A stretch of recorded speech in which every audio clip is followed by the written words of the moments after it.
What's up with you guys? It is your boy West Coast, and we live in the building, man. How's everybody doing? How's everybody doing, man? It's your boy West Coast, man, coming at you guys live on this Monday evening. I'm gonna be honest with you. I'm so cowboy the f out. I have no clue who's playing on Monday Night Football tonight. Who's playing on Monday Night Football tonight? I mean, I'm watching Monday Night Football right now, man. The Colts and the Pittsburgh Steelers are playing.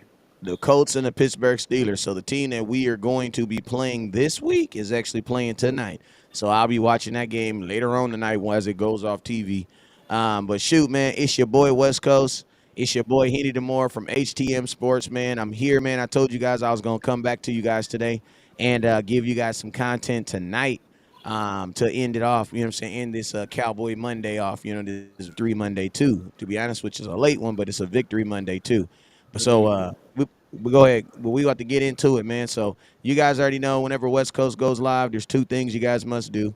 First thing you must do is you must hit that share button. So I need everybody right now. I need everybody right now, no matter where you are, no matter where you're watching at. I need everybody right now to hit that share button. Hit that share button. I got 8 people watching on YouTube. We know it's about to get a gang of people up in there. So we appreciate everybody that's stopping through.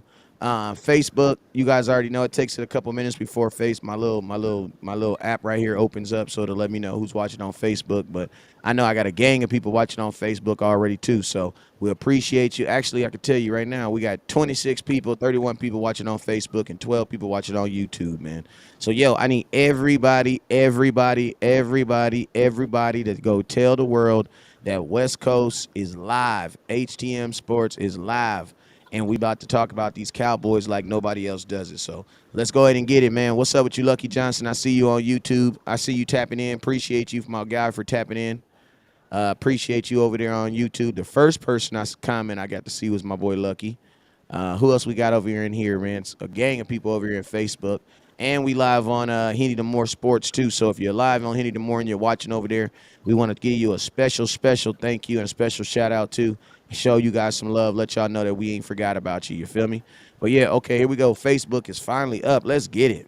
Let's get it. All right, so hey, you guys know on Facebook, you guys already know when I say your name on YouTube, when I say your name on TikTok, on Instagram, on where else we live at? On Periscope.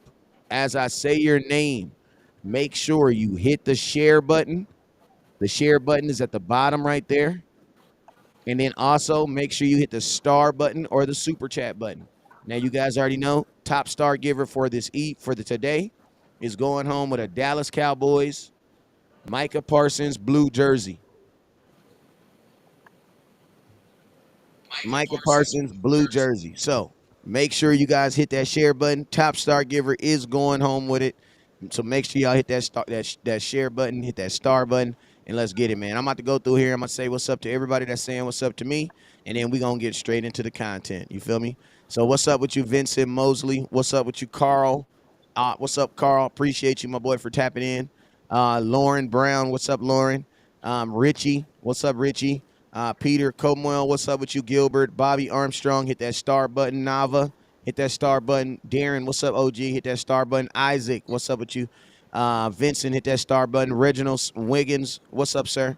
Darren, I see you again. Michael, I see you again, Michael T. And then Rafael Santiago, what's up, Rafael? Appreciate you, my boy, for tapping in. And then who else we got up here? Michael Trejo, what's up, Michael T? I see you, my boy. And then we got Laura Boone. I think I already gave Lauren, Laron. What's up, Laron Jr.? That's a junior, so that's Laron. Appreciate. What's up with you, my boy? Appreciate you for tapping in too. And shoot, Henny, man, let's get to it, man. I didn't gave out Oh, all the shout outs, man. Let's go ahead and get to it. So yo, we're gonna start off with everything that is hot off the presses as far as everything that's cowboy that's going on today that we heard or anything that we heard through the grapevine. What's up with you, Auntie Gwen? Appreciate you. I see you. Anything that what's up with you, YP? I see you, YP.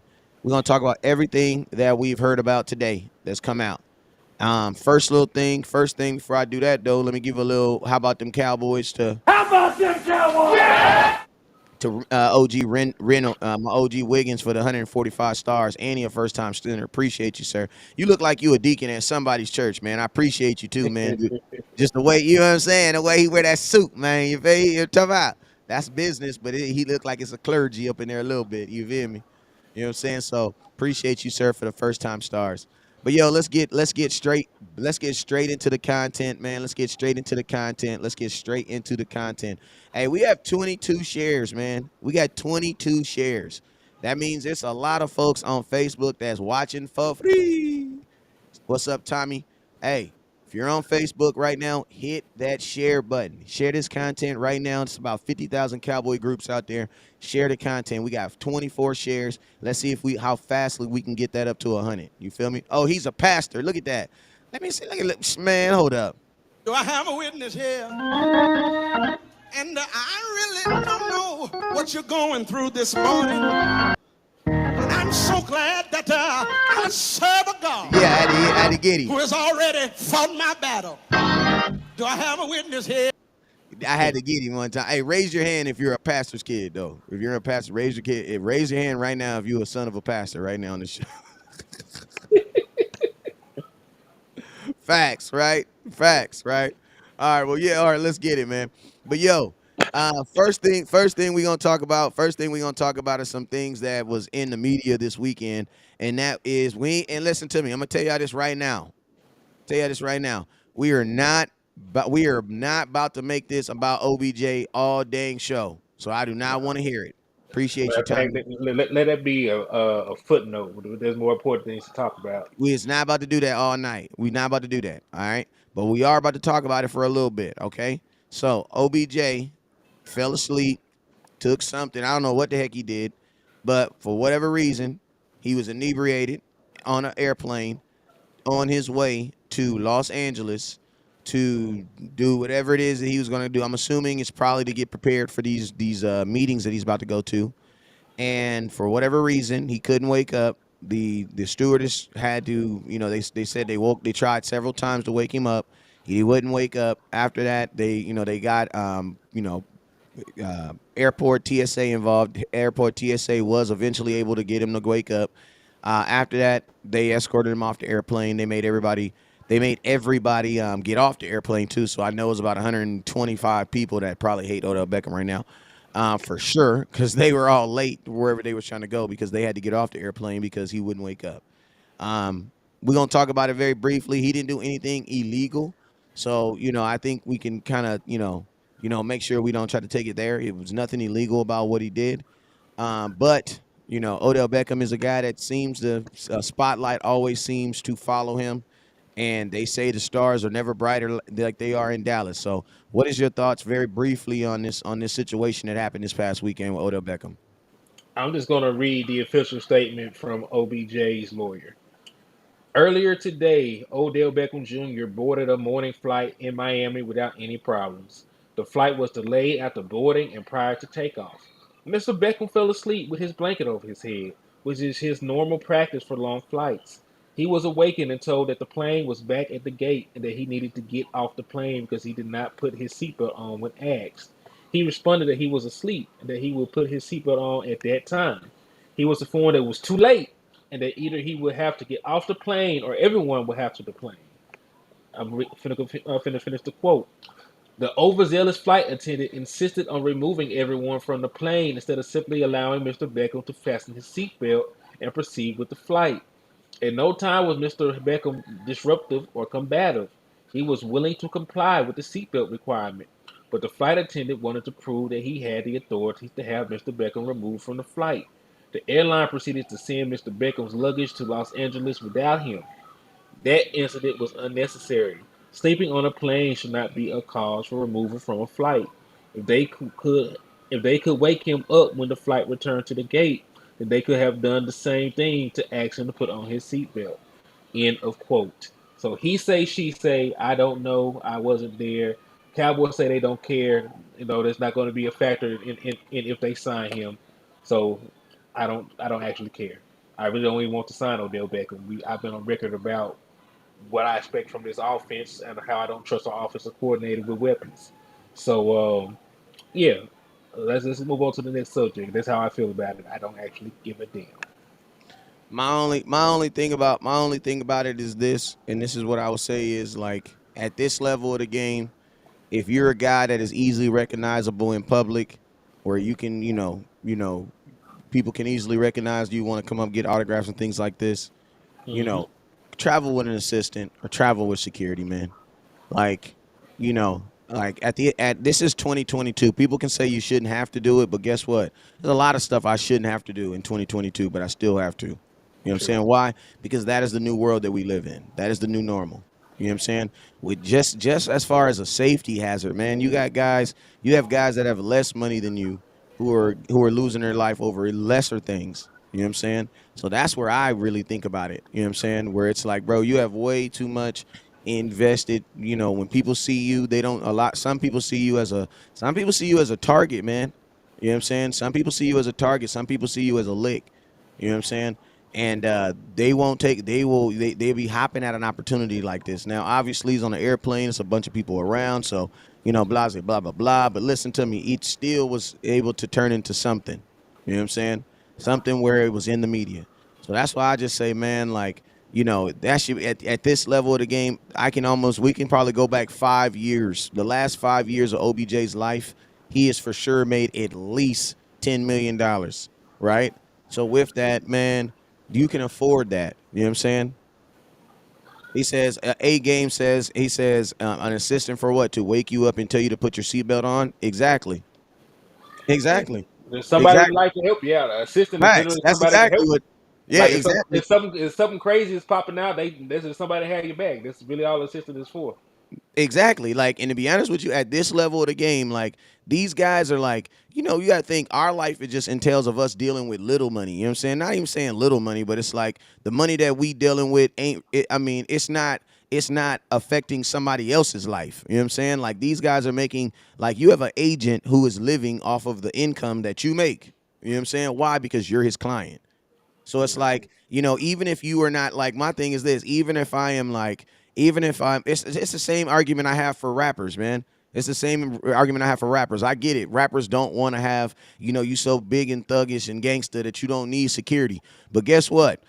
I'm your agent. I'm your manager, and I don't make any money off you if you're not here. You know what I'm saying? So to protect my investment, I'm gonna pay for security for you. You know what I'm saying? That's where I say, and I mean, I know for a fact Odell Beckham has an assistant. Like, I know for a fact he has an assistant. Like, you're not gonna tell me guys like this at this level. There's no way you're not gonna tell me he doesn't have an assistant. So just have him with you, man. Like, that's what they're getting paid for. Let the assistant do their job. People say, "What do you need an assistant just to tell?" Yes, absolutely, because an assistant is gonna keep you out of what? Out of the newspaper, man. That's what they're gonna do. They're gonna keep you out of the newspaper. You know what I'm saying? All right, so I mean that's kind of my take on it. You know what I'm saying? I mean, it is what it is, but I mean, Odell Beckham, you got to understand, bro, you got bright gold hair. So anything that you do is going to be kind of illuminated. Why? Is Because that it's so easy Illuminati? to see you. Yeah, because it's so easy to see you, bro. So easy to see you, man. So easy to see you. You feel me? So yo, let's go next thing. Next thing. Let's talk about Tyron Smith, man. Tyron Smith. The latest news that I've gotten on Tyron Smith is that the Dallas Cowboys are expecting him back toward the end of the month. Um, you know, by way of Mike Fisher, who's a pretty credible source, he said that the Dallas Cowboys are looking toward getting him back possibly by December 11th, which is dope because that'll be the game I'll be at. You know what I'm saying? So, cool thing about this is, man, my thoughts. I want to know, in the comment box, what are you guys' thoughts on the return of Tyron Smith? What are your thoughts on the return of Tyron Smith?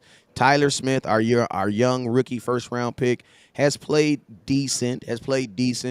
I think you would actually say he's played well if you minus the penalties, but you can't minus the penalties. It is what it is. You can't minus the penalties. You got to speak about it. He has played well, for what our expectations was. But remember, he was the most penalized player in NCAA football. So like he led the nation in penalties out of Tulsa. So like and guess what? Like he did not put a bunch of great tape on there at times. Like he had bad hand placement, footwork was out of sorts. But he had bad technical issues. But he had raw physical size and power. So like he overcame a lot of that just because he was a physical bully. So like I didn't know if he could actually play tackle at this level, and he's done so at a pretty at a pretty decent rate. But he has not done so to the point where you can't move his ass back to guard what you plan to play him at this year. Because like you get a Hall of Fame tackle back, Tyler, you gonna have to play guard. Because Tyler Smith right now is a better guard than Connor McGovern is. Just like Facts. Tyron Smith is a better tackle right now than Tyler Smith is. So you're upgrading two positions on your offensive line, and like you said before one of your other podcasts. If it doesn't work, just go back to the other lineup because they already played enough games together where it won't be foreign to them. But like this should be a move that upgrades your offensive line, especially in the run game aspect. Because last year, Tyron Smith was a top-rated run blocking tackle in his position. He was top 10 in run blocking win percentage. At the left tackle position. So like you do that, you move him back over there, and then you got Tyler Smith, who was a top-rated run blocker in college himself. Then that whole side of that offensive line is going to be nasty in the run game. And when you look at the raw numbers for Tyler Smith, he's played 728 snaps. He's allowed 4 sacks, and he has 10 penalties. He has the second most penalties in football. Damn. We can't sit here. We were crucifying the boy that just left. Uh, Leia Collins. nah, not even him. We were crucifying Connor Williams. Oh yeah. Oh yeah. Oh yeah. Oh my God, that's a good example. And then like you can't say as much as y'all was on Connor Williams' head, you can't be okay with the penalties he has when he's on record to break what Connor Williams did. He is on record to have damn near 20 penalties for the season. So you can't crucify Connor Williams and not resign him, run him off the team, and then live with Tyler Smith giving you 10 penalties. So like protect him, move him beside Tyler Smith. I mean, move him beside Tyron Smith, and by doing so, you also help Tyler be honest in the middle because he has a big, strong, physical guy beside him that can assist him. So it's a good overall move. It's one of the best moves that they can make. And like even if Tyron Smith doesn't stay healthy, just go back to what you did. It's been working so far. But this is a chance to upgrade your offensive line. Yes, it's not it's a win-win situation because it's like if the upgrade works, then guess what? You keep it. If it doesn't work, then you just go back to what you were doing already. I mean, and your Cowboys right now are ranked sixth in the run versus run weight, 30 for what is it, 31st in 30 pass seconds. rate, It was 32nd 30. Yeah, it was 30 seconds. I got to look now to see how it's 32nd in the changed. pass rate. So it's like even if you can get to 29, that's better. You can't tell me they're gonna get worse. Like it's hard for me to believe that the Dallas Cowboys offensive line will get worse by adding Tyron Smith. It won't. It won't You know because what I'm even with saying? him, even with him being slowed down by injury last year, like he was still a guy that was viewed as a top 10 tackle when healthy. So And like you got to run with that. and I mean, for one thing, for sure, the holding calls will cut down. You know what I'm Yeah. saying? You ain't gonna get too many holding calls at the guard position, and Tyron Smith ain't gonna give you too many holding calls. So with that alone, right there is gonna be an upgrade to your offensive line. But I mean, you're gonna solidify one whole side of your offensive line. So Yeah. that means running is going to be better. And then that's a great point what you said about Tyler Baez. Tyler Baez should be better now, too. Why? Because he has now two strong players on his left. He has a strong guy on his left, and he has a strong guy on his right. And this is the thing. Like last year, he was a top 10 rated center in run blocking win percentage. Tyler be honest was. So you're gonna have three guys on that side that go crazy. Then Zach Martin go crazy. You gonna it's gonna really open up your run game. You will in theory be able to run behind all five of your guys if you need to. Yeah, because Terrence Steele, your right tackle, he's playing well. Yes, You know what I'm saying? he is. I think if I was not mistaken, Terrence Steele is like the highest rated run blocking tackle this year. I have to check. I have to check on that. But like last time I heard, he was up there. So like, dog, like if you want to bludgeon a team into submission, you got the line to do it. You just got to commit to it. If you stay running the ball 35 times, you're going to break some of these teams' will to even line up against you. Yeah, and my hope also too is like we also get to add the screenplay back into our game. Like, you know what I'm saying? Like the screenplay is probably one of the most deadliest plays that, I mean, if you go look at Ezekiel Elliott throughout his career, some of Ezekiel Elliott's most deadliest plays of through his career have actually been on screenplays. Some of his biggest runs have been on screenplays. Some of his most memorable plays of his career have been screenplays. That is an aspect of our game that has just basically diminished. I'm thinking probably it's because of the continuity and what's going on with the offensive line. They just want to get the ball out quick, and when they do run screens, it's always like wide receiver ghost screens or things like that on the outside. You know what I'm saying? Where the offensive line really isn't even they're involved, but they're not really as involved. But we just don't run the running back screens anymore that we used to kill for.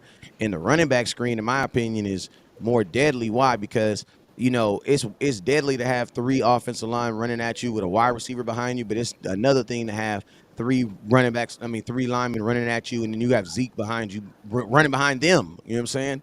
That's a deadly thing to be looked at, and that's a deadly thing to have to deal with. You know what I'm saying? So it's like, for the Dallas Cowboys to be able to get him to have the thought to maybe even get that back. I also think, in the pass game too, I think your pass game will improve too because you're going to get better protection. You're going to get better passing protection.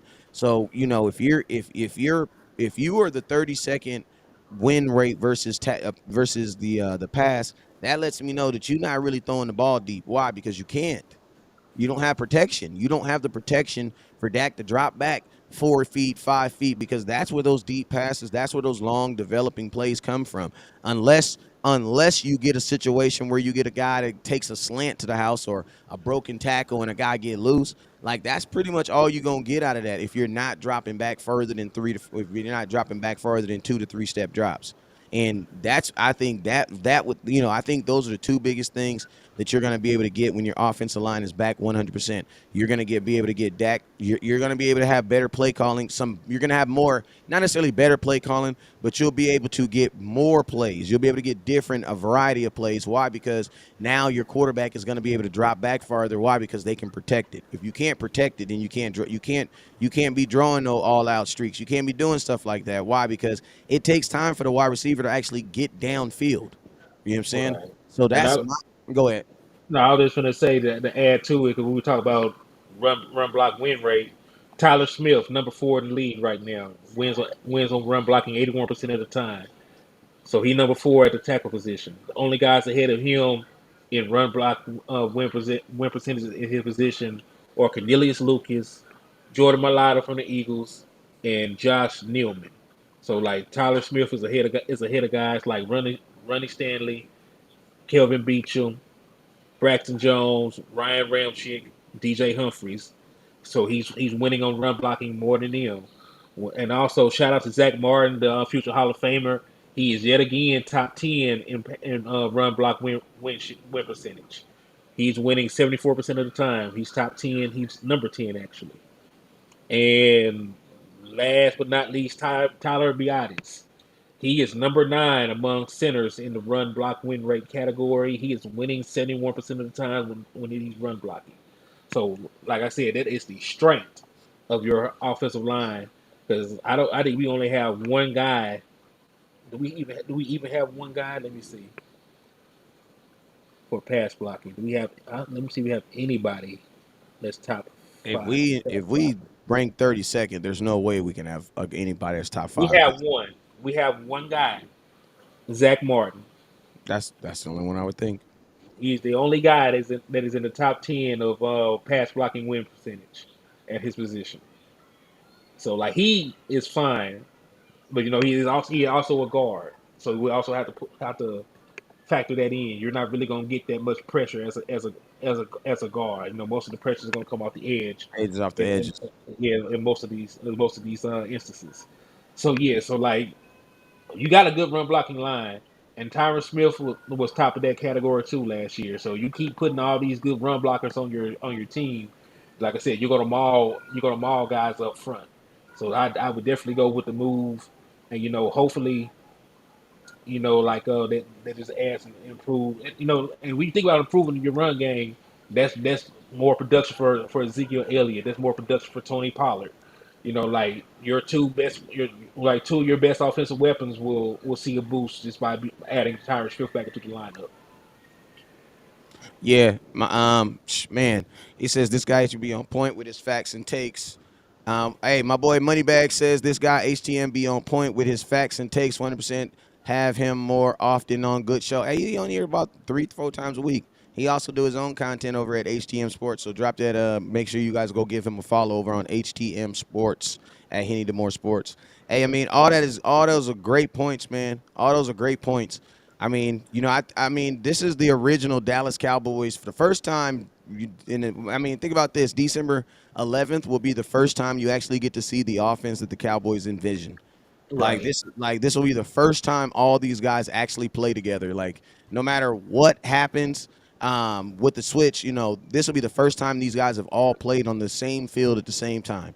You know what I'm saying? So the thought of that your offense as a whole can get better, that's a great thing, man. That's a great thing to think about, and that's a great thing to even be that's something to looking forward to. That, like, no matter what, your offense is going to get better, because it's hard for me to believe that my offensive line is going to get worse by adding Tyron Smith to it, It can't. especially if he's 100% healthy.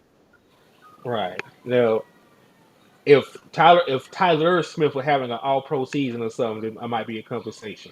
He's not playing that well to warrant Tyron not giving his job back.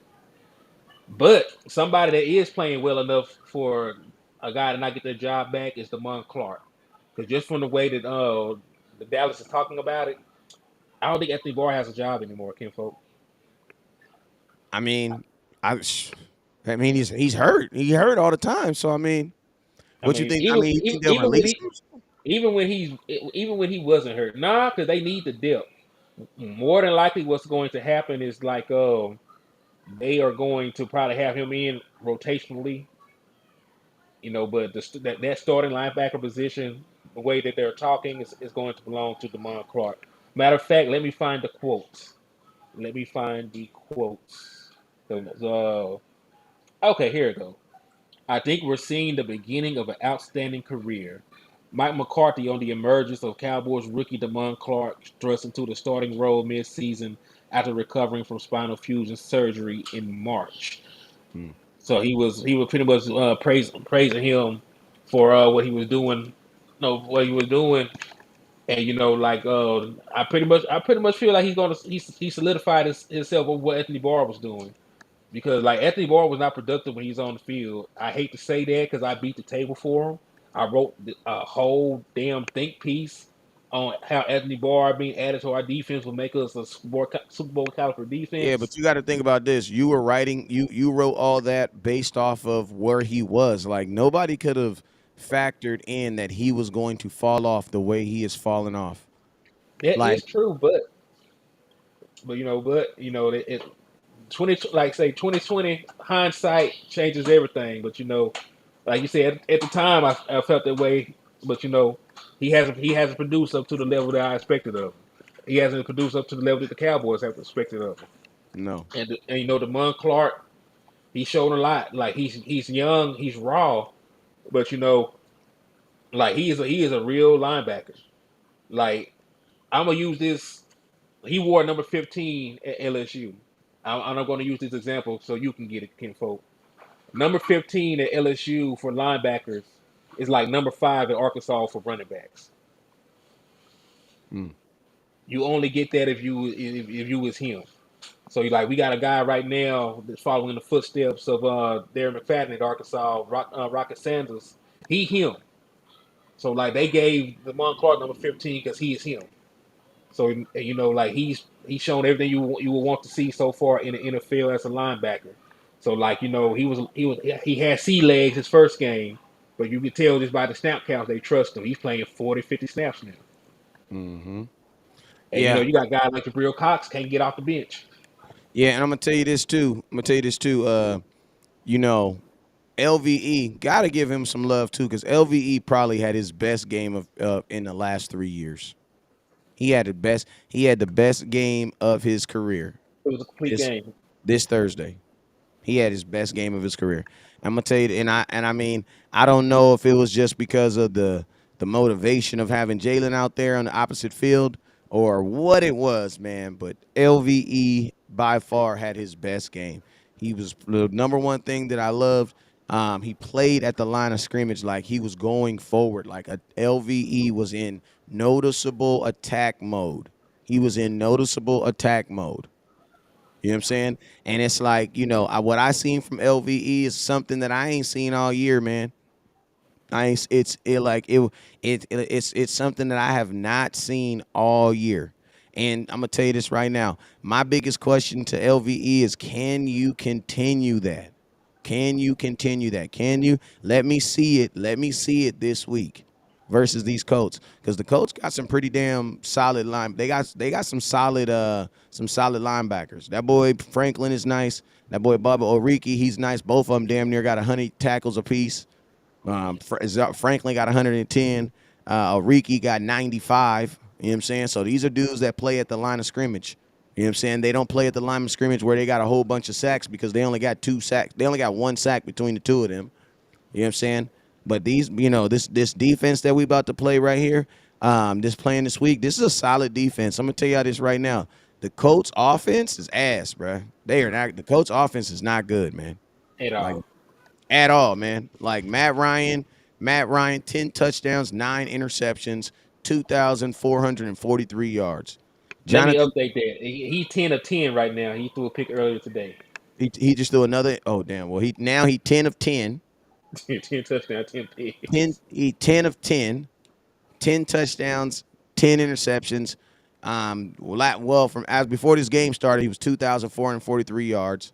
He probably had about 2,500 now. Jonathan Taylor had 151 carries for 678 yards and 3 touchdowns. What do you got right now? What Uh, Jonathan Taylor got right now? Let me look it up real quick. Like I'm gonna keep it real with you, man. I'm surprised I am surprised how bad this team went away from Jonathan Taylor, especially after week one. Week one he had like 167 yards. It's like ridiculous. Most of the 678 yards he got in 2 games. He's not even. They're not even giving him the ball. Six attempts for 34 yards. And that's weird to me, man, because Jeff Saturday, bro, you an offensive line coach, bro. I mean, you're an offensive line coach. You an offensive lineman. I was thinking you was about to go out there and try to really run that ball, man. But he does not seem like he's really adamant about running the damn ball, because in the last 5 games, the Colts are 1-5. They about to be 1-6. I mean, they about to be. I mean, well, no, yeah, they 1-5 in their last 6 games. They about to lose tonight, so they about to be 1-7. Like, they not good. 11 turnovers on offense. They've only 16 total touchdowns this entire season. Like, that's crazy. Michael Pittman is their number one receiver, 678 yards. He ain't really doing much. 1 touchdown. Behind them, they got that boy Paris Campbell. He got 440 yards, 3 touchdowns. Sound like a bunch of number twos and number three. They got a bunch of number 2 and number 3 receivers. Well, You know what I'm I'm saying? gonna I'm also say this: you can't really judge the receivers they have if you have a quarterback that can't give them the ball, and they have not protected Matt Ryan at all this season. Matt Ryan does not have the mobility. He wasn't a very mobile quarterback at It's all to statue. begin with. Micah Parsons is gonna have a field day, bro. He gonna this another 2-sack game. Three, you might have listen. Michael Parsons might set a sack record this game because Matt Ryan cannot get rid of the ball, and they're not really running the ball at a clip to ward it off. So then you got to factor in they're going to be coming off of a short week. They're going to be coming to Dallas. It's going to be loud, man. Matt, unless Jonathan Taylor has a resurgent game, I don't really see how they put together enough offense to beat us. And they're not really even giving him the ball. He's only averaging like 22 carries a game. Yes, and for a running back of his caliber, that's not enough. Like he needs the ball at least 27, 28. Last year when he had that great season, he was averaging 28 carries a game. That's a full 6 carries less than what he had last year. And maybe because he's been injured that they're not giving that big of a workload. Maybe it's because of the injury they're not repeatedly hitting him the ball. But I don't really know what's missing from this offense right now.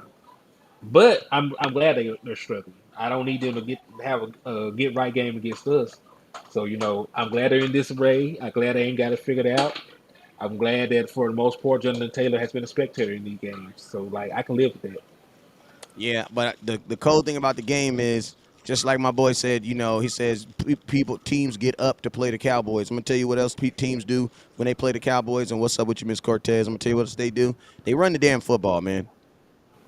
Why? Because teams know that is a sure way to beat the Cowboys. And this is I'm gonna tell you, this is a bad team, but this is also a bad matchup for the Cowboys. And I'm gonna That is tell you also guys true. why. Any team that has the ability to run on you, that means they have I mean, their offensive line ain't really good, but they good at running the damn ball, and Jonathan Taylor can do the rest. Those are the teams. I mean, the quarterback, I don't care about that. You know what I'm saying? What I'm afraid of, not even afraid of, or what puts my ears on alert is these teams that have nothing else to lose but run the damn ball. And I know for a fact when they play Dallas, he gonna try to run the damn football on us. Yeah, and this is the thing. Like people were talking about the next 3 games, or 3 games that we try to implement other guys into the offense, like Tolbert and such. I don't think any of these games is going to be nip and tuck for us, because when you look at the teams, like you said, like they do have a elite running back that can hurt us in Jonathan Taylor. Then we will go and we'll play Houston, who has a good running back as well. He ran all over the Eagles. He had like 130 something yards against the Eagles. Yep. So like another running back that can hurt us. And then when you look at the Jaguars, they just beat the damn Ravens. They got a top 5 rushing offense. So like you really can't just sleepwalk into any of these games because you can get upset. I mean, the Jags have been tough all year. Yeah, like they've been in every game just about, man. There's really been an occasion. Hell, they almost beat the Eagles. They almost beat the Eagles. Did beat the Ravens. They had a couple of collapses here and there, but they're not as bad as their record indicates. But we'll have to take all these games seriously. Like your run defense is too bad to go up against good running backs and good running offenses and take them lightly. I'm not saying that we'll lose the game because we play our best brand of football. We will still win these games by at least double digits. But it can be a slugfest early on until we separate. So I just want y'all to understand that going forward. Yeah, and that's why I believe this is not the time. And we got games that are going to be stacked on top of each other. So it's like this is why I said, not even to continue to put this on OBJ, but that's why I'm a huge proponent of you can't change it right now, man. Like everything is so delicate right now. Everything is barely hanging on to a string right now. Let it mature. Like that's all we need. I don't the only thing I need my offense to do is mature. That's it. Just grow up. They're young. They're innocent. They have so much. When you look at them, they have so much promise. Now we just need to water them and just let them grow and wait for the fruit. You know what I'm saying? We don't need to aggressively make any changes. We don't need to put them in another plot. We don't need to do none of that, man. We don't need to do anything. We just need to wait and let them mature because the offense is coming and the offense really has actually come. Like, I'm gonna be honest with you. I'm gonna tell you this right here. If the Dallas Cowboys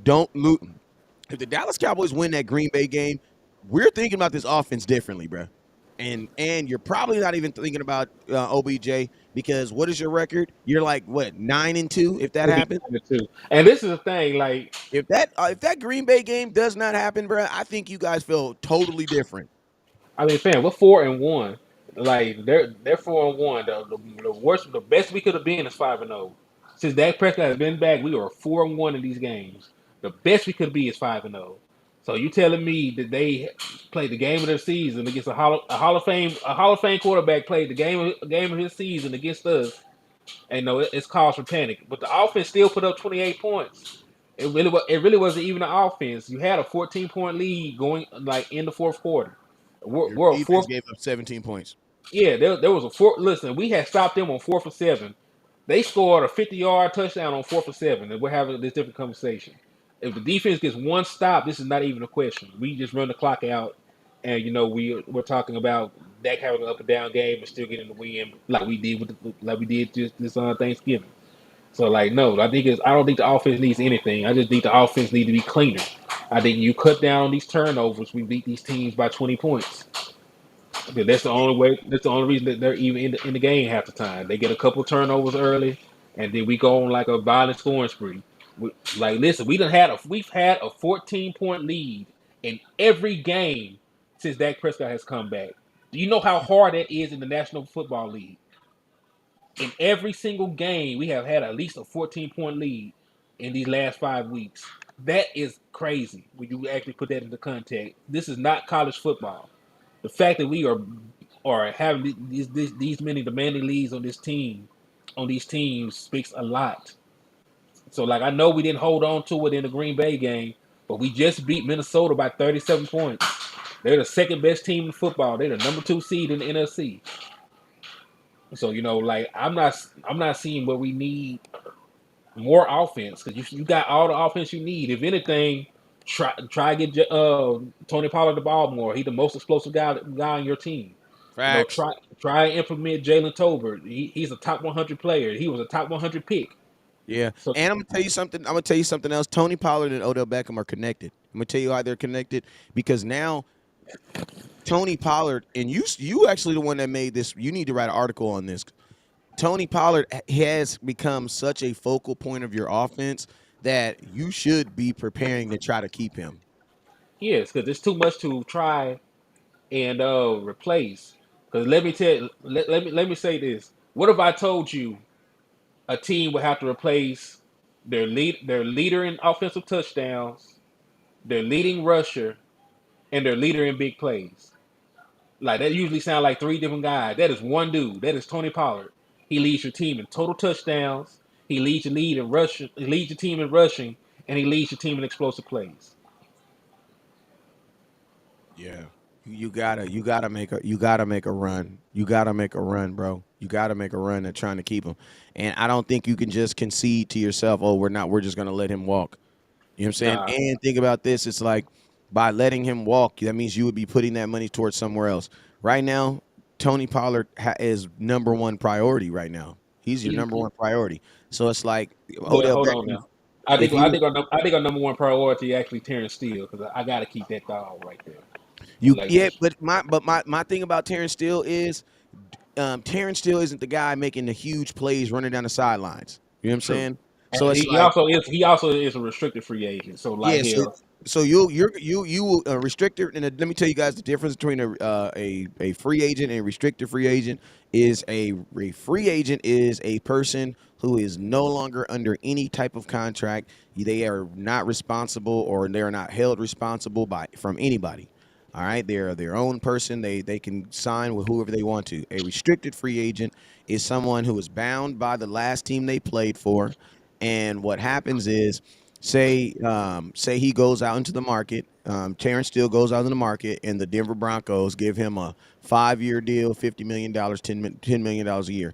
The Dallas Cowboys, from the time he is offered that deal, they have 5 days to match that deal, to match or better that deal. And if they better the deal, then then he would obviously revert back to the Dallas Cowboys. So that's the difference between a restricted and a unrestricted free agent. So right now, that's why I think right now, because Tony Pollard, he's going to be a 100% free agent. But I will say this. The Cowboys have been willy-nilly with the damn franchise tag. And the franchise tag for a running back ain't nothing but like $11 million or something like that next year. Because I know running we're back, like 9.5 or some shit. exactly. So I'm gonna tell you this right now. I can already guarantee you what's gonna happen. Tony Pollard's gonna get franchise tag. If they were okay with giving Dalton Schultz $10 million, they will 100% being okay with franchise tagging Tony Pollard for a year. Yeah, because look, $9 million ain't nothing. Especially, look, he hasn't played enough snaps at wide receiver to even be considered there. So wherever he goes, like, he would be, classified as a running back. The type of money that he's going to get is not going to be crazy money. Like, once he got his contract, they calm the hell down, giving running backs money, just because of the nature of the damn position. 'Cause, they don't have a long shelf life. Like, most running backs don't play 10 years in the NFL. Mm-hmm. So, like, they usually get used up. They they usually get used up and replaced pretty quickly. But, Tony Pollard should not be that expensive to keep. There will be a team that throws some money at him because of his big playability, but it won't be. the kind of money that CD Lamb gets or anything like that. You should still be able to resign Tony Pollard and sign everybody else you want. Like when you look at our team, they're real frugal. They know how to manipulate the cap. Like there's nobody that left that they didn't want to keep. Because remember, they could have kept Amari Cooper. They chose to get rid of him. But remember, all Amari Cooper had to do was restructure. They did not want him in the building. So like there's like they know how to keep players around. It's just going to be the question of if we get outbid for Tony Pollard or not. But like you said, if he gets franchise tagged, then that's a mute point. Then nobody can touch him. Yeah. So I mean, so that's those are all great points, man. Those are all great points. What you're saying, I think the Cowboys. Just to answer your question, because somebody had put it in the comment box, how does someone actually become a restricted free agent? I'm gonna read you guys the definition. The definition of how someone becomes a restricted free agent are players who have 3 or more accrued seasons of 6 or more games before the contract with that team expires. So basically, the way it says a restricted player or who have 3 or more accrued seasons of 6 or more. Oh, okay. So when we got him, his contract was expiring, and he on those contracts it was only 6 or less games less on it. So that's why he's a restricted free agent. Because remember, the Cowboys didn't draft Terrence Steele. Right. You know what He I'm was saying? an undrafted free agent, if I'm not mistaken. Yeah, he was exactly. You know what I'm saying? But hey, he's a huge pickup. And I'm gonna tell you this, Terrence Steele, he's a guy that if I'm Terrence Steele, you want to hit the open market because there's a lot of money for guys who can play left and right tackle. And he put that on film that he can do both, and that he could do both at a fairly good high level. You know what I'm saying? So that's someone I would think would definitely be looking to get paid out there. So, but I'm gonna tell you, with the restricted free agent tender, you'll have some time because he's gonna have to go out into the market first to get those deals before he can, for you have to match him. So if it takes him 2 weeks to get a deal, then you still have 2 weeks. You still have the time. You know what I'm saying? He You're says, welcome, my boy Charles. will Cowboys be able to pay Steele, Diggs, Tony Pollard, and Schultz? Nine Yes. times out of 10, yeah. Because think about it, we're not talking about signing like a receiver deal or anything like that. Terrence Steele, like he's a great right tackle, but he does not have the name to go get that to go and get the kind of money that some of the guys get. And remember, Not he's a without right tackle. not without any Pro Bowls or no All Pros. You don't. Right. And he's a right tackle. So they make less money than left tackles any damn way because they're not protecting the blind side. So like when you think about these guys compared to their positions, like these contracts won't be crazy. Tony Pollard is a running back. Tony running backs don't make that much money. Not even the Especially top. The top running back doesn't even make a lot of money. He makes a right. lot of money because you guys bring it up all the time. But in the scheme of things, he doesn't make a lot of money. Think about this. Dalton Schultz makes wait. Zeke makes $3 million more than Dalton Schultz. Hmm. Put that in perspective. It's That's not a lot it. of money, bro. It's not a lot of money when you really think about it. He makes $3 million more than Dalton Schultz. Hmm.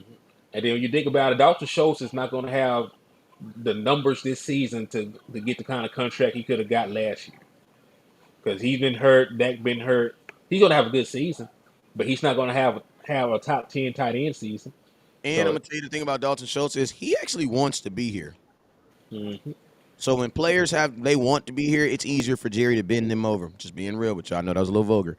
But when players want to actually be here, oh yeah, he lathers them up and bends them over real good. You know what I'm saying? So he'll make them feel good and then, put his name in lights or something like that. Say he's gonna make a memorial statue to him or something. And then guess what? He'll sign. But I'm gonna tell you this right here. I know for a fact the Cowboys don't have a problem with paying Dalton Schultz $10 million because they did it this year. Right. And yeah, because Moneybag, we wouldn't be able to trade shows because this is it. Because we remember he wasn't under contract this year. We just franchise tagged him. So Yeah. like Hey, let's go ahead. I'm sorry. it's fine. I'm just answering his questions real quick because he's either going to resign and be a Cowboy, or he's going to walk. And it is what it is either way. But odds are they'll work out a deal. He wants to be a Dallas Cowboy. A tight end of his caliber. Well, a tight end, I ain't gonna say of his caliber. A tight end coming off the season that he's having is not going to demand a high amount of money. Yeah. So like it's going to probably be about the same deal it is this time. Just And 2 Henny, years. think about this. Most of these tight ends that are getting these big contracts, they're getting them from the team that drafted them. Mhm. You don't see tight ends leaving and going to other places and getting bags. You don't see that. Right. Think about Because it. the tight end position is they're really connected at the hip. You're connected with the wide. You're connected with the quarterback. So it's Mhm. like tight ends really get their money based on how they help that quarterback, or you get money based on how you think you can help the quarterback. I'm gonna be honest with you. The NFL is very arrogant. I think the NFL looks at Dalton Schultz and they're like, "Oh yeah, we can draft you." You know what I'm saying? But you won't get that production right now.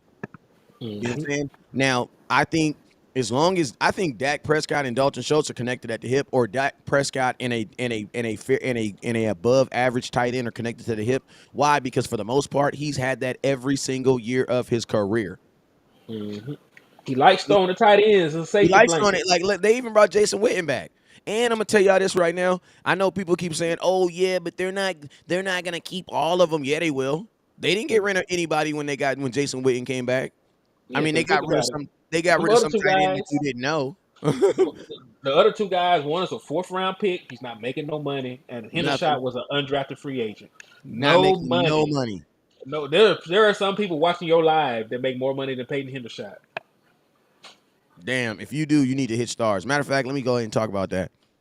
Hey, hey, while we on that subject, we got 145 stars, man. I need you guys to help your boy get up to 10,000 stars. Let's make sure you guys hit that star button. Hit that star button. Make sure you guys hit that star button. Darren says, wait, West Coast, you going to open up the lines. Hey, man, if we can get to 10,000 stars, I'll open up the call line. Don't trip. I got you. Hey, but make sure you guys hit that star button. Top star givers hitting that star button. Is getting a Micah Parsons jersey. Also, if you're on YouTube, we got 21 likes. I need everybody that's on YouTube right now to go to the bottom of the screen and hit that like button. Hit that like button that's right there at the bottom of your screen. Go down there and hit that like button. Hit that like button. It's right there at the bottom of your screen. Go to the bottom right there and hit that like button. I like old Henny shot though, man. Like do the athlete. I say Oh yeah, do he the is. but Oh yeah, yeah, I mean, man. I love all my tight ends, but this is one thing I know about the Cowboys and the Dallas. What's up, Eddie? One thing I know about the Dallas Cowboys and the tight ends is the Dallas Cowboys like having a gang of them. Like they have carried 3 to 4 tight ends almost every single year. You know what I'm saying? So Mhm. I We don't need I them. don't I don't see I don't see the Dallas Cowboys, and I see the Cowboys trying to keep all. I mean, why not? You know what I'm I mean, saying? yeah. But two of them don't make no money. And then we ain't even talk about McKeon. We ain't said nothing about McKeon. You know, he's a pretty solid tight end himself. But I like Schultz though. Like Schultz is a difference maker. Like you can just tell. Like he's played less games, had less snaps, and he has more touchdowns than all them boys, more yards than all them boys. So like you can tell the difference when he's on the field because he demands more attention. You know, he knows how to get open better. You know, he's at the next level of development already. So like you definitely need Schultz He's a in this veteran. offense. You don't get rid of a veteran tight end because you don't want to pay him. Because it's not even about do you have the money to pay him. You don't want to pay him. If like this is the thing. If you're not going after an Odell Beckham Jr. or somebody ridiculous, you have the money because listen, you have money right now to sign Odell Beckham Jr. That's why you're talking about him. But the Hmm. real question is, are you okay with giving Odell Beckham money and not giving Tony Pollard money? Or you know what I'm saying? Like a guy like the cool thing about Diggs is Diggs got one more year on his deal. We are just under the belief that we don't believe that he's gonna play on it. Appreciate you, my boy Rafael Santiago. I'm gonna give Hmm. you a how about them boys? Because it makes no And I'm sense. gonna say Because because it makes no sense, but I'm gonna say this too real quick. Russell Wilson has $102 million dead cap hit, so don't ever talk about anybody's money on the Cowboys. That is ridiculous. Go ahead and say what you were saying. nah, just I was just going. Damn, you threw my train of thought off with that ridiculous ass number. Well, no, I was just gonna say it makes no sense for Diggs to play on the final year of his rookie deal because like who out here thinks he's gonna be all pro this year? Like he is having He's that gonna be shut. he's gonna be an All Pro this year. He's having that shutdown corner season we've been talking about. We've been having that even like folks will talk about. Well, they There's don't probably respect more. him. There's probably more legit. His All Pro will probably be more legit this year than it will be last year because he's Right. playing Like better. He's playing better right now than he did last year. he's not giving up yards or touchdowns right now. And like hell, he still got 3 interceptions. So like he has, like he's still one of the top guys in interceptions. He's not allowing yardage. He's not allowing touchdowns. Like he's pretty much clapping that whole side of the field down when he's out there right now. So like odds are he's going to be recognized for how he's playing. He's going to get one of those All Pro slots. So there's no way in hell that a two-time All Pro is going to play on the final year of his rookie deal, making like $1.3 million and risk all that he could suffer any kind of injury and never see a payday. And guess what? His brother is one of the best receivers in football, who is all pro himself. He's not gonna let him go out sad like that. I don't know if any of y'all got older family members in position of power or something like that, but he's gonna look out. Like he will, like hell, like he got the money go in his pocket and to give him to not go play on that rookie deal. He need to Yeah, give I it mean, back. He need to if give it I'm back to him Javon when he Diggs, get paid, boy. yeah, if I'm Javon Diggs' agent, I'm paying. I'm easy. I will definitely pay him $2 million not to play next year. Easily, because like that's your livelihood. You might not ever get another bag that big in your life. You can't fumble it. Yeah, so I mean, another question we had coming in. Carla says, "Hey guys, in from Dallas, Texas, first time tuning in. Will Vanderish return next year?" I'm gonna say my question is, will he? Will he return? I have a feeling he will come back because Vanderis has showed me that he wants to be a Dallas Cowboy and he will take less money and he will do, Vanderis is supposed to be making $10 million right now. The reason why he's not is because they declined his 5th-year option and he came back on a less deal. He didn't even go out there a free agent to see if he could get more money. He just took the first thing the Cowboys gave him. So that tells me that that's a guy that when it comes to the financial aspect, he doesn't have these aggressive agents that are going to fight for him to get the most money because they didn't even try. You know what I'm saying? So I feel like the Cowboys will look at LVE as a guy that they can get very, very cheap, and I think they're going to do it. You know what I'm saying? I think they're going to do it. They're going to count him as a homegrown guy, and I think they're going to do it. You know what I'm saying? Is Yeah, Dorrance Armstrong a free agent? No, he he has got one another more. year, He has another year in his deal. and thank God he does, because like don't get me wrong, like cuz you just about talked me into trading the board earlier in the season. Shoot, I'm still listen to me at the time. If you was to listen at the time, it was a good idea to trade him. I mean, if we could trade him now for a position of need, I'd still be down for it. You know what I'm saying? But I mean, we can't trade him because the trade deadline is over. Right. So yeah, he's played well. In the snaps that they giving him, he made the most of it. And I know that you could probably say that he's feasting off of the opportunities that Michael Parsons, and DeMarcus Lawrence are giving him. But at least he's producing. We had years where guys don't give that same production. Because Randy Gregory, like we were finna pay this man $100-something million. He ain't never had 70, a season. 70. Yeah, 70. Thank you, $70 million. He ain't never had a season this good. So you got Yeah, to I think, remember this. I think his best season was 6.5 sacks. I'm gonna tell Yeah, you, the Cowboys got the thing about Randy Gregory. They got sold on what they thought he could be. They thought he could be Micah Parsons. hmm See, and the problem with Randy Gregory is like when you predict the future, you just predict it on the wrong player. Like they had this vision of like this Micah Parson s player who's like, because you got to remember Randy Gregory was smaller when he came in the NFL. Not smaller, but he was like, leaner. You know what I'm saying? He was leaner. The number one thing that was about him, funny story. Randy Gregory is actually my little brother's roommate in college. yeah, Like I, you were I know him. telling me that. Yeah, known him for 2 years. You know what I'm saying? So slept in the same room with him for 2 years. So I know this dude fairly, from like literally have this dude and sat in my mama house for Thanksgiving. You know what I'm saying? So I know the guy for the most part. You know what I'm saying? And Randy Gregory, in my opinion, like he's always been like he'll never get credit for it, but for the Dallas Cowboys, he was the first envision of that athletic freak like guy, linebacker-esque guy that can rush the quarterback, that can also drop back in coverage. That was their first vision of Micah Parsons, of like of a dominant, because that's what they thought they were getting. You know what I'm saying? They got their first taste of it with David Irving, but he was crazy. You know what I'm saying? He was crazy. He was crazy. You know what I'm saying? Smoking weed on the internet before it was even cool, bro. Before it was even cool, he was smoking weed on the internet. You know what I'm saying? So, I think they kind of fell out of love with him. And then Randy Gregory was kind of like the guy that was supposed to, be that Charles Haley-ish. And I'm gonna be honest with you, I actually think Randy Gregory could still do it. But the thing about Randy Gregory, in my opinion, is his body has been too much out of football that I just think anytime it comes in contact with anything football, it just falls apart. You know what I'm Yeah.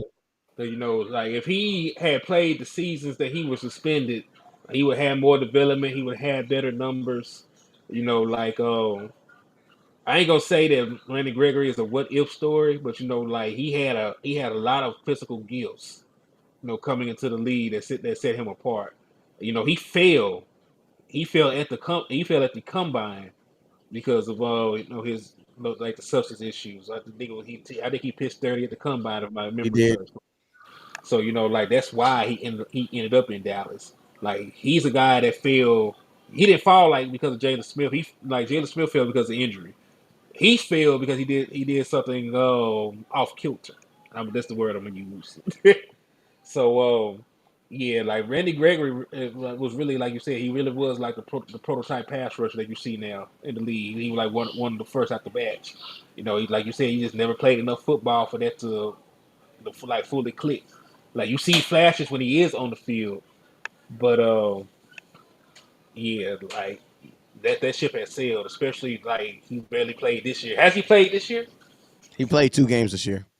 Yeah, so he's barely played any this year. So And I'm gonna tell you, while we up here talking about the Denver Broncos, a very interesting conversation that one can have is this, man. Dan Quinn was the leading candidate for that Denver job, and I'm gonna tell you this right now: Denver is going to fire their head coach. He is they for have no sure. choice. He is for sure getting fired. Yeah, if they could get out from underneath the Russell Wilson contract, they would. But like, it's just a, it's It's a. impossible. You got $102 million in dead cap. If you cut him, I'm starting for the Denver Broncos next year because I'm gonna be the only person they can afford. You know what I'm saying? And they might not even be afford me because I ain't cheap. You know what I'm saying? My services are not cheap. But listen to me. The Dallas Cowboys better be taking notes on some Dan Quinn. They better be taking notes because I would not be because I'm gonna tell you this right now. If I'm the Denver Broncos, I'm not gonna interview a bunch of people. I'm gonna call up the second place dude who didn't get the job, and who is that? Dan Quinn. Like I would not be surprised if the head coach of the Denver Broncos is Dan Quinn next year because he was the only guy. He was their second. He was their second pick guy, and they picked the other. Well, actually, it wasn't even said that they picked Dan Quinn over him. What was said is that Dan Quinn basically got an offer from the Cowboys that made sure that he was straight. You know what I'm saying? I think I'm curious to know if Dan Quinn turns that opportunity down twice. You know what I'm saying? So this defense, which is on record to do some historical stuff, regardless of what the Dallas Cowboys do as a team, this defense is on them in the 49ers defense. I'm gonna tell you this right now. The Dallas Cowboys defense and the 49ers defense, they're on pace to do some historical stuff. Like historical stuff. You know what I'm saying? If they can continue it for 17 games, it's gonna go down as they will go down as two of the best defenses to do it. You know what I'm saying? Gwen says, please take Kellen Moore. I'm gonna be honest with you. I don't think Kellen Moore is going on any job interviews this year. No, he ain't put. Look, like the offense was trash before Dak Prescott come back. So like people notice this stuff, man. Like And they talking about going to get Odell Beckham Jr. Well, that's not a good thing. They're not saying that because your offense is doing so well. If I'm Kellen Moore right now, the last thing that I could do is bring Odell Beckham Jr. Because why? Because that proves me wrong. hmm and think about it, man, because you jumped 22 spots just by getting your quarterback back. Like that should Facts. not be that much of a fall off when you don't have your quarterback. Like that makes it look, and it really is true. It make it look like your entire offensive success is tied to one guy. So it made Dak Prescott look like a good quarterback, but it did not make you like a good offensive coordinator. Yeah, and I'm gonna tell you this. Kellen Moore, if he do go to another team, he can't go to no team where the quarterback is more athlete than throwing, because that's not gonna work out for him. He can't go to another team where they got a quarterback like Dak. He got to go to a team where they got like an Aaron Rodgers, a Tom Brady, a goddamn Matthew Stafford, Jared Goff, one of them big trophy-looking goofy-ass dudes standing in the pocket, just standing there throwing balls all day. Because he does not work well. Like if he goes to if he was to go to a Denver Broncos with a Russell Wilson, he would probably have worse results. He'd probably have worse results because I mean I'm just being real, but he probably have worse results. You know what I'm saying? But just to talk about let's talk about a bad quarterback, a quarterback that ain't playing well right now, and that's the Colts quarterback, Mr. Matt Ryan, man. What are your thoughts? What are your thoughts on Matt Ryan, man? What are your thoughts on Matt Ryan versus this Dallas Cowboys pass rush? And real quick, let me give it. How about them Cowboys to my boy Charles Brown? How about them Cowboys? Yeah! What are your thoughts on Matt Ryan, my boy? What is your thoughts on him? He should have retired. He should have took the bag, bro. He should have. Man, come on, bro. You have a happy home. You are not Tom Brady. Your wife love you, Matt. She making sandwiches. She writing little notes in the goddamn brown bag. Like, come on, man. They talking about your kids at school, Matt. Yeah, Like, man, Matt, hang it up, man. you should have hung it up, Matt. Like, you is Like, not Tom Brady, bruh. Go ahead, like, Eddie. nah, like, man, you won a Super Bowl. I mean, not Super Bowl. You won an MVP. You been Yeah, to the Super bro. Bowl. You done did just about everything you can do, man. Because look, not every quarterback is gonna, is gonna win a Super Bowl. Like there are literally like 12 franchises that ain't never won a Super Bowl. So like it's okay for you to not win a Super Bowl, man. You wasn't gonna win a Super Bowl with the Colts, no way. So like I don't know why he came back. Like I would have to go somewhere that was set up for an actual run. And you know what? I take that back. They were supposedly set up for a run because I mean, Matt they Ryan were was they were was a like he was Jaguars win from going to going the to the playoffs playoffs. last year. Yeah, so like they thought that Matt Ryan was like a one game difference, was like the one game difference they needed. 'Cause, they expected to still have the stellar defense. They expected to still have one of the most dominant run games. They expected to still have one of the best offensive lines. None of that actually panned out. So I feel sorry for him. He was so fool's gold, and he went to the pawn shop and they laughed at his ass. Mm. All right, now my quick thoughts on Mister Matthew Ryan. Yeah, man. Yeah, yeah, bro. You should have. I'm pretty sure that conversation you had with your lady about playing, and you know how you listen, Matt. You got to understand that your lady gonna support you in everything you do. So when you was like, "Baby, I'm coming back," and you know how she paused for a minute and was like, "Okay, I'm happy for it." She wasn't happy, bro. Yeah, Matt, you should have went and like, cause I'm gonna tell you this right here, like his legacy is being tarnished right now. Like Matt, you could have. They was talking about possibly you being a Hall of Famer at one point. Going out the way you going out right now, man, that ain't gonna happen. This don't look like Matt Ryan. My guy Matt Ryan just, and also I'm gonna tell you this right now. This is probably the youngest wide receiving core that he's ever played with. Yeah, because So he this had was like dogs. He all, retired and I before though. and I'm gonna tell you, Matt, there's a reason why they had an open position at starting quarterback there because the last quarterback was Carson Wentz. You know what I'm saying? So it's like, man, I think you could have. If I was Matt, like I think in this situation, you probably should have took a better opportunity to be a backup somewhere. Like maybe you go to Atlanta, not to go to Atlanta, but or maybe you should just stayed in Atlanta. You know what I'm saying? I think you would have probably did better in Atlanta. But I get it. Jonathan Taylor, like he's not the same running back, man. He's not the same running back. Well, I'm very curious. Like I need to sit down and really look at the film from last year, but he's not the same running back, bro. He's not the same running back. When he gets in space, he's not that same dude, bro. When you rush for 1,800 yards in a NFL season, yes, your offensive line is good, but that's you, bro. 1,800 yards in the NFL, bro. That's you. They Like don't happen a you're lot. like yeah, the offensive line is doing their job, but them dudes is only blocking for 5 yards, bruh. That's you, bruh. That's you. So Jonathan Taylor, why am I not seeing at least you? I mean, I'm happy I'm not seeing. I mean, listen to me. Y'all got to understand this is a huge break for us because theoretically, this was supposed to be the best running back on our schedule. Because Yep, him Jonathan and Taylor Derrick. looked like a better back than Derrick Henry last year. Yes, he did, bro. He looked ridiculous. League MVP. Jonathan Taylor got league. Listen to me. He got league MVP votes last year. He was a dog. Dog, bruh. Go ahead, Annie. Nah, like you're correct. I don't know what happened to their running game. I'm glad it happened. Don't get me wrong. Like that's still a area of concern. I know the past 2 weeks the run defense has played better on paper, but like I don't think that our problems have been solved at all. So I'm glad that a player Taylor's caliber hasn't put it together this season yet. So yeah, we're gonna have to just see what's going on because if we get a big enough lead on them, we'll win this game. Because like they're not even running the ball on third and short situations sometimes. I've seen them in the Philadelphia game and in this game tonight go empty set on 3rd and 3. I don't Jesus. know what the hell is going on. But 3rd and 3, they went empty, my guy. Yeah, man. I mean, I'm trying to look at right now. How's Jonathan Taylor running tonight? Everybody said he's running well tonight. Let's see. He wasn't doing jack squat right before we reported on it, but it has been a whole half or so since then. All right, he has 70 yards. For how many carries? Let's take a look. Let's see what my guy got. Damn, they were losing a game that they were projected to win too. Hold on. It said he got 49 yards. Maybe he got 70 yards altogether. Because yeah, he got 10 carries for 49 yards. So like 10 I carries. guess So he averaging 4.9. I mean, he's running good, but I mean, he only got 10 carries, and it's what they are 9:03 into the. Like Jeff, this is crazy, bro. Jeff Saturday, I thought he was really gonna run the damn ball, bro.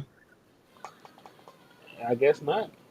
Like I thought he was really gonna come out here and try to establish. Like I thought all offensive linemen wanted to run the damn ball, especially when you have an older ass quarterback, man. I mean that's be the wise thing to do. Because he does not need, especially when you get older like that, man. You can't. There's only so many throws your arm got left. You need to be saving them. And you got to think like this, as they, you can't afford him taking too many hits either. Mm-mm. Let's go into these wide receivers, man. Their top wide receiver, their tight ends actually have more touchdowns than the actual wide receivers. But shout out to that boy Michael Pittman from USC. Shout out to him. Got to show love to the Cali boy. And then also that boy Paris Campbell. Paris Campbell has 3 touchdowns. Pittman has 2. Pittman's leading them in yards with 6. What do you got? Pittman got like 667 or 680. No, that's Jonathan Taylor, 676. He got 678. He got 678, but 1 touchdown. Paris Campbell has 440, but he has 3 touchdowns. Between their 2 starting wide receivers right now, they have 4 total touchdowns. Remember, this is also being thrown from a guy that freaking has Matt freaking Ryan, bruh. You know what I'm saying? Like, I would never think that this is an offense that has 16 touchdowns total, and it is November 28th, man. This offense is not good. The Colts in the last 5 games are 1-4 in the last. They're 1-4 in their last 5 games. They're 1-6 in their last. Well, they're about to be 1-6 in their last 7 games because they'll probably lose tonight if they don't get it together. And they are currently losing by 6 to a 3-7 team at home. Like But I'm gonna they have the ball driving, so we'll see what they have happens. the ball. Kyle, yeah, my team, my page is monetized. Appreciate you. But yeah, man, I'm gonna tell you this right now. On defense, bro, the Dallas Cowboy defense should goose egg these dudes, bro. Yeah. Like they should goose egg this dudes. Like this should be a 0-point score. Like, bro, I don't see like they don't have the offensive firepower as far as the wide receiving room to get behind anybody. You know what I'm saying? They don't have that. Jonathan Taylor's not. I mean that's probably the aspect. If somebody's gonna score, it's gonna be him. It's gonna be So him. him or my Alley Cox, because that's a big dude to try to guard in the red zone. But they would have to get down to the red zone. You got to get to the red zone. And to be honest with you, like I know the Colts are not about to sit up here and try to say we about to throw the ball 40 times into Trevon Diggs and into Micah Parsons because they don't have the offensive line to stop that. Yeah, we got the most sacks in football. So I that's mean, not they're not really something you want for Matt Ryan anyway. Like you said, he is an old man. By quarterback standards, he's an old guy. You don't want him getting hit. Tom Brady don't ever get hit. That's why he's playing to damn near 50. yeah. And Taylor, the boy Jonathan Taylor, he's averaging 20 to 22 carries a game right now. He is he's on pace to have 1,082 yards. Last year he had 1,811. So he is down 800. Oh my God, he is down 807 yards. That is a huge difference, bro. That's a In his totally different defense, he did offense. miss games. So like he did not play a full season this year. How many games he missed so far? Let's take a look. Because I know he played week 1 because he went dumb week 1. Let's take a look. ESPN. He went dumb. Cowboys are a more balanced team this year. I don't know about balance. They lead with the run more than anything this year. That's where if you say balance as far as their offense is good, their defense is good, yeah. But if you're talking about like one phase of their team, definitely we're definitely a better as we run the ball. All right. So how many games have been played so far? This is like what they 4, 6, and 1. 4. I thought it was 4. Yeah, 4, 6-1. Okay, so 11. that's 11. He only played 8 games so far. He missed 3 games. That still ain't enough. To be missing 800 yards? It would depend on how many. So what would he have if he played a full 17? I have to break down the Yeah, stats. if he played a full 17 this year, he'd be projected to have 1,071 yards and 5 touchdowns. Let's see. Let me divide this. We got 891 divided by the 8. The Steelers are giving it away. They're a bad team. They're a bad team. That's what bad teams do. If the Colts score, they will courtesy score of the game. All right, I know what you're talking about, my boy. Hey, you guys, if you haven't already, make sure you guys hit that star button. Top star givers going home with a Micah Parsons jersey. Top star givers going home with a Micah Parsons jersey. Hey, man, the NFC East is a monster. What you said, the Commanders are sneaky good. The whole NFC East going to the playoffs. Yeah, as of right now, you are correct. The entire NFC East is in the playoffs. You know who's not in the playoffs right now? The damn Seahawks. That loss to the Raiders is screwed them up. All right. Well, yo, man, we've been on here for about an hour and 20 minutes, man. I appreciate everybody that's been tuned in and watching. I will be live in the morning, man. He said he's still missing 300 yards. Hey, absolutely. That's what I was thinking. I'm going to be live first thing in the morning about 10 a.m., between 10 a.m. and 11. Henny, man, let them know what your next article you're going to be dropping and let them know where they can find you at. Oh yeah, man, I'm finna drop a stat breakdown of the Colts. I know they're not a good team, but we know we still need to go do a deep dive.